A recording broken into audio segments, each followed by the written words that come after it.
16 जनवरी 2026 रात के अंधेरे में एक इंजीनियर अपनी डूबती कार की छत पर खड़ा रहा। उसने अपने पापा को फोन लगाया और बोला, पापा प्लीज मेरी मदद कर दो, कार डूब रही है, मैं मर जाऊंगा। 2 घंटे तक वो यही चिल्लाता रहा। पुलिस, फायर ब्रिगेड, एनडीआरएफ की टीम भी आई।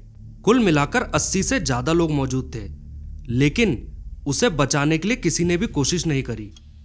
थोड़ी देर बाद उसके मोबाइल के टॉर्च की रोशनी भी बुझ गई और उसकी आवाज आना भी बंद हो गई। क्या यह सिस्टम फेलियर था या फिर उस रात इंसानियत भी डूब गई? युवराज मेहता 27 साल का एक सॉफ्टवेयर इंजीनियर गुरुग्राम की एक कंपनी डनम्बी इंडिया में काम करता था। 16 जनवरी 2026 की रात घना कोहरा था। सड़क और आसमान के बीच फर्क करना मुश्किल था। युवराज अपनी कार में गुरुग्राम से घर की ओर लौटता है और अपनी मां की मौत के बाद से ही वो ग्रेटर नोएडा सेक्टर 150 के टाटा यूरेका पार्क में अपने पापा राजकुमार मेहता के साथ अकेला रहता था। उसका डेली का सफर करीबन 66 किलोमीटर्स का था और इसे उसे तय करने में करीबन 3 घंटे से ज्यादा लग जाते थे। लेकिन वो ऐसा इसलिए ही करता था क्योंकि वो अपने पापा के साथ ही रहना चाहता था। उस दिन शाम 6:17 पर युवराज अपने ऑफिस से निकलता है और करीबन 9:44 पर वो अपने घर की रोड की तरफ मुड़ता है और कोहरा इतना ज्यादा था कि विजिबिलिटी बिल्कुल जीरो थी। लेकिन यह सफर वो डेली ही करता था। आधी रात के करीब एटीएस ली ग्रैंडियोस रोड पर एक खतरनाक 90 डिग्री का शार्प टर्न था। वहां पे ना कोई बैरिकेड था और ना ही कोई रिफ्लेक्टर और ना स्ट्रीट लाइट। वहां पे कोई वार्निंग साइन का बोर्ड भी नहीं था। वहां पे सिर्फ अंधेरा था और उस अंधेरे के नीचे 30 से 50 फुट गहरा पानी से भरा कंस्ट्रक्शन पिट था। युवराज की कार उस 90 डिग्री के शार्प टर्न की ओर बढ़ती है। कोहरा और अंधेरा होने के कारण उसकी गाड़ी मारुति ग्रैंड विटारा सीधे एक डैमेज वॉल पे जाके टकराती है और सीधे पानी में घुस जाती है। लेकिन उसकी कार पूरी तरह नहीं डूबती है। कार उलटकर फ्लैट हो जाती है। युवराज जिंदा था, लेकिन ठंडा पानी कार में तेजी से भर रहा था। यहीं पे युवराज अपनी सीट बेल्ट को खोलता है और सनरूफ से निकलकर वो सीधे कार की छत पे चढ़ जाता है। कार की छत से जो नजारा युवराज को दिखता है उसे देखकर वो बहुत ही घबरा जाता है, क्योंकि कार जिस स्पीड से टकराई थी वो कंस्ट्रक्शन पिट में बहुत आगे तक बढ़ गई थी और उसे रोड बहुत दूर दिख रही थी। रात के सन्नाटे में करीबन 12:20 पर वो अपने पापा को फोन लगाता है और कहता है, पापा मुझे बचा लो, मैं एक नाले में गिर गया हूँ और कार डूब रही है। पानी बहुत ही ज्यादा ठंडा है, जल्दी बचाओ। वो अपने पापा को व्हाट्सएप पर लोकेशन शेयर करता है और लोकेशन घर से मात्र 200 मीटर की दूरी पर थी। तो उसके पापा बिना कोई देरी किए उसके पास पहुंच जाते हैं। युवराज के पापा उसे काफी देर तक वहां पे ढूंढते हैं, लेकिन वो कहीं भी नजर नहीं आता है। फिर थोड़ी देर बाद युवराज अपने फोन के फ्लैश को ऑन करता है। सीसीटीवी और वायरल वीडियो में वो टिमटिमाती लाइट साफ नजर आती है।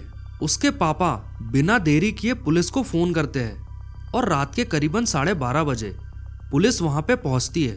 उसके बाद फायर ब्रिगेड की टीम और एसडीआरएफ की टीम वहां पे पहुंचती है, जिसे गाजियाबाद से करीबन 70 मिनट लगते हैं वहां पहुंचने में। और उसके बाद एनडीआरएफ की एक टीम वहां पे 2 घंटे में पहुंचती है। कुल मिलाकर वहां पे 80 से ज्यादा लोग मौजूद थे। रस्सी भी फेंकी गई, लेकिन उसे बचाने के लिए उस पिट में कोई भी नहीं कूदा। युवराज की मदद करने के बजाय वो लोग बहाने बताते हैं कि पानी बहुत ठंडा है, उनके पास कोई स्पेशल इक्विपमेंट नहीं है और स्विमिंग भी नहीं आती है उन्हें। काफी समय के बाद एक आदमी को रस्सी से बांधकर उस पिट में भेजा जाता है, लेकिन वो आदमी भी वहां से तुरंत वापस हो जाता है। क्या गहरा है क्या बेटा? ज्यादा ये बहुत गहरा, पानी पैर भी ना आ रहे और इससे ये पीछे फ्लो कर रहा है मुझे। बेटा रुक जाओ, एक गाड़ी और मैंने मंगाई है, शांत रहना, उसी जगह पे रहना, ठीक है? और तो और वो लोग ये भी बहाना बताते हैं कि पानी में काफी ज्यादा रॉड्स मौजूद है, इसलिए वो उसमें उतरना नहीं चाहते। तभी उस भीड़ में से एक 26 साल का डिलीवरी बॉय मनिंदर सिंह उस पिट में जाने के लिए तैयार हो जाता है और वो लाइफ जैकेट पहनता है और युवराज को ढूंढने के लिए वो उस पिट में कूद जाता है। करीबन 30 मिनट से लेकर 40 मिनट तक वो उस पिट में युवराज को ढूंढता रहता है, लेकिन युवराज उसे कहीं भी नजर नहीं आता है। मनिंदर इसके बाद मीडिया को बताता है कि पुलिस, एसडीआरएफ और फायर की टीम ने किसी ने भी उस पानी में कूदने की कोशिश भी नहीं की थी। देखो 1 घंटा 45 मिनट तक लड़के ने खूब अपने बचाने की गुहार लगाई है कि भाई मुझे बचा लो, किसी भी तरीके से बचा लो। मौके पे पुलिस भी थी एंड एसडीआरएफ भी थी और अग्नि विभाग वाले भी थे, फायर ब्रिगेड वाले भी थे। किसी ने उसकी मदद नहीं करी। बोल रहे थे ठंडा पानी है, हम नहीं जाएंगे अंदर, इसमें सरिया है अंदर, हम नहीं जाएंगे। इस मौत का जिम्मेदार सच्चाई बताए तो सरकारी महकमा है। इसके बावजूद पुलिस मनिंदर को नॉलेज पार्क थाने में बुलाती है और उसे 4.5 घंटे तक वहीं पे बैठाकर रखती है और उसे धमकाती है, मीडिया से बात मत करना, 5-10 दिन के लिए कहीं बाहर चले जा, 2-3 दिन में लोग केस को भूल जाएंगे।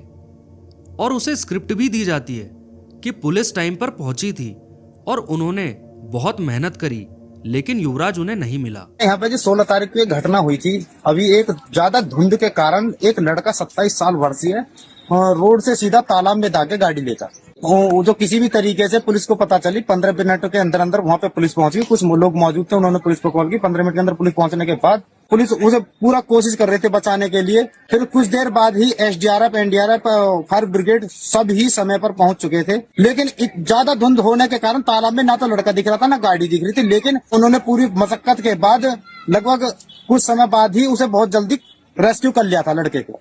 और तो और मनिंदर को थाने में बिठाकर उसका वीडियो भी बनाया जाता है, लेकिन मनिंदर हिंदुस्तान टाइम्स, न्यूज 18 और टाइम्स ऑफ इंडिया को सच बताता है। रात के करीब 2:30 बजे वो टॉर्च जो अब तक हिल रही थी अचानक से बंद हो जाती है। ना तो कोई आवाज होती है और ना ही फोन कॉल, बस अंधेरा। युवराज की आवाज हमेशा के लिए शांत हो जाती है। ये पिट 2017 से 2021 में खोदा गया। लोटस ग्रीन्स और एमजेड विस्टाउन प्लानर्स ने मॉल और बेसमेंट की प्लानिंग के लिए इसे खोदा था, लेकिन यह प्रोजेक्ट 2022 में ही बंद हो जाता है। लेकिन वो पिट खुला रहा। इसके लिए डेवलपर्स ने अथॉरिटीज को लेटर भी लिखा कि फ्लडिंग का एरिया है और एक्सीडेंट भी हो सकता है। और 15 दिन पहले ही वहां पे एक ट्रक जाकर गिर गया था। ड्राइवर बच गया, लेकिन सारी गलती उस ड्राइवर पे ही डाल दी गई थी।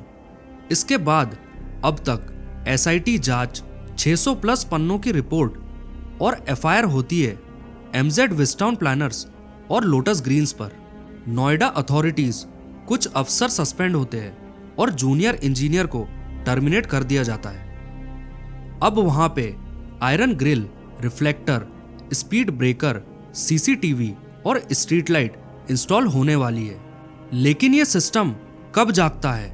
किसी के मरने के बाद।